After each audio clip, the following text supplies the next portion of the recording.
TALAFOU le TUAP I lunga o anala leo lima fa o amo tasi o fitu tesi malfa iba tasi tesi maltasi malfa mo iba lua tesi maltasi malunga o le sino mai ngoa ia I lunga o le TUAP Facebook page malala a Talimālo le TV le FOFOGAINA Sāmoa le TUAP E toi whatalo whātula tātou atunu'u le nei tūlao le ASO ai usimeia le whaafonga o se whapoponga le nei o tātou TALAFOU mo le nei AFIAFI. O le whaaso o la ngona mamanatu ini mataupu whaalia e whauwhauaini manatu le lei a wale a ngai luma o galuega o le ofisa o Fa'amasinoga I le atunu'u. O le whaamoemoe au tūle o le malanga mai ei o Fa'amasinoga Itumalo mai Niusila. Ina ia mauai nisi manatu. A wale whaatino ina o galuega I tutono le Fa'amasinoga I Samoa. O le tai au ana leilana whaatino ai whaalolonga māsania le atunu'u. E le awa le whailoa inga e whaafeiloa e le au malanga. A le a matalia le fonotanga I le ASO a tai au. O le taimi mua le o malanga mai ei sui o le Fa'amasinoga Itumalo a Niusila. Ina ia tala noa ma Fa'amasino Sāmoa. I tu o lo o whaatasi ai galuega le Fa'amasinoga. Ma le tūlanga I le tātou wanganu'u, e pe ona saunoa I le ofisa sili le matagaluega o Fa'amasinoga. Ia papali I John Taimalelangi a Fele. Pe whawhenga la tō whaongaina, tū maanga whamau. I le whaatinonga o le la tō ngaluenga Fa'amasino. A me se lawa la tūlanga lea I le whaatinoina o whaioe. Ia te pe whoila tātou Fa'amasinoga I nei, mai le nā malelaina ia o le leo tātou whaongaina tū maanga mo. Tono Fa'amasinoga lea maualunga ma Fa'amasinoga Itumalo Sāmoa. Me se lava la taimi whaatino ai whaiunga. Ia o le se taimi o le aso nei fontanga, le aso lulu. Le ala mori mauina ai le ngata Fa'amasinoga Niusila, Fa'amasinoga Sāmoa. Le whaatinoga o le meta o le ifonga. Le ala e alu iai le paia ma le malo le afuanga o mai moso. Na tu sāmu paia o le afuanga. Le whaatino ai tūlanga o le ifonga. E matua fo. Ai ese mta upe fato ai atu Fa'amasinoga te pa te tainga faso tangata. Mea o ngā le fonga maanga ia whaasamo. E tau tu iti ai le whaasalanga e tu ina mai. Papali I John Taimalelangi a Fele, ofisa sili le matagaluega o Fa'amasinoga. E nisi o tala, o se amatanga le lei mo le Itumalo Salega Numera 2. Le Tatala loa ia ai o le ofisa o le Fono whaavae. A wā mataupu tala noa ina ma le soalau puli o vaenga uma. Mo polo keti o le miliona tala o lo o whaanga solo le malo mo Itumalo I 5 tasi. Ita tono lo tātou atunu'u. O le si itia o le soifua manui o tangata uma. E ala I polkalame e whaatino I le Itumalo. E whaonga ina I le ofisa o le Fono whaavae. E pe ona saunoa I ele minista o le matangaluenga o tina matamaitai. A fio anga maanga feso o tai. Ia le o talaki la mostelesio. Mo le manui o le a maua I le Itumalo, awa le luma nai. Le e au fiai a fio anga e tolu. E iei fonga savai, sa ngone mawaipua. O le mauaina, o le manuia, mo soifuanga fia. E mana mia ai, me ngā lulu e whatas. O le whautuanga I le tātou Itumalo. I tātou langolango sua, ma ngā lulu e whatas I mataitai Fono mali Fono whawai.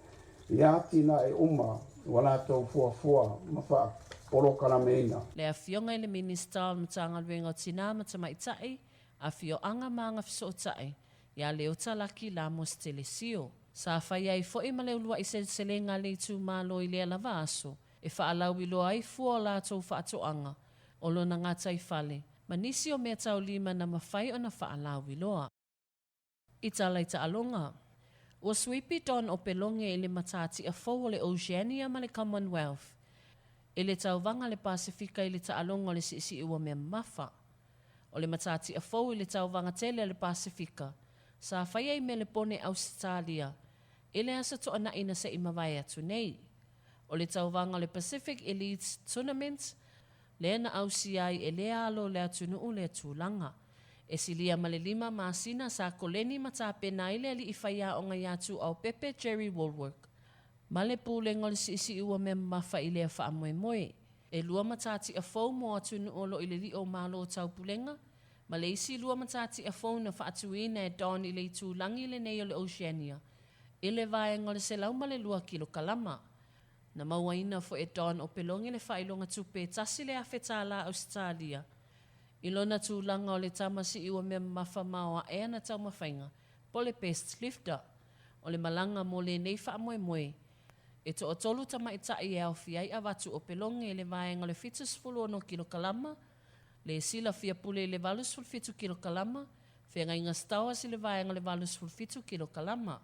E to o lima alii. E AFIAFI nevo yoane le vaenga le onos ful fitu kilo kalama. John Tafi le fitus ful tolu kilo kalama. Tovi a Jong le valus ful tasi kilo kalama. Don Opeloge le se lauma le 2 kilo kalama. Whaatasi masane le mao i le vaenga le se lauma le 1 kilo kalama. O le ali o Don Opeloge o luas ful tolu tausanga o lona soifua. Sa man malo i le pine aura mo le vaenga le 1 kilo kalama i ta alonga o malo o le tau pulenga. E le tausanga i lua feluas fulua i Birmingham i Engelani. Sa ia mawaina fo i le pine siliva o le vaenga 5 kilo kalama. I ta alonga fo i a malo o le tau pulenga. E le tausanga i lua fesfuluvalu i Gold Coast i Ausetalia. Matala whaai'u. O le auai le au netipolo tamaita'i mo le taamlosanga i Gold Coast i Ausetalia.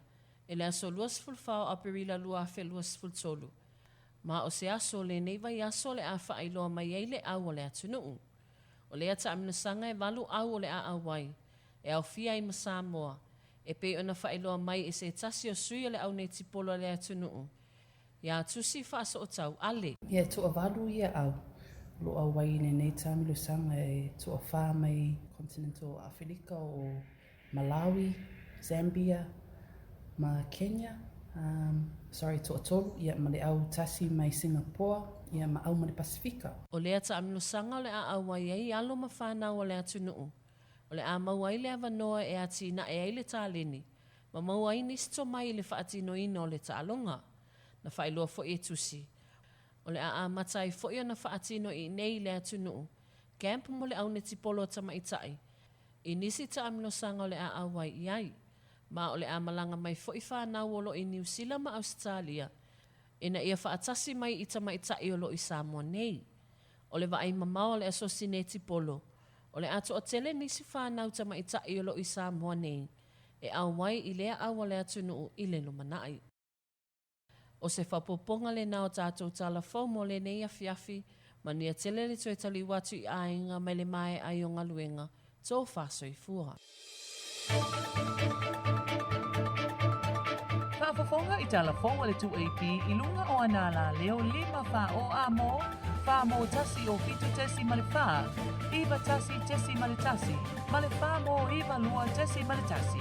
Malunga o le sino e, mai ngoa iai i lunga o le 2AP Facebook page, ma le ala ata le malo le TV iwa. Le si fofonga o Samoa, le 2AP.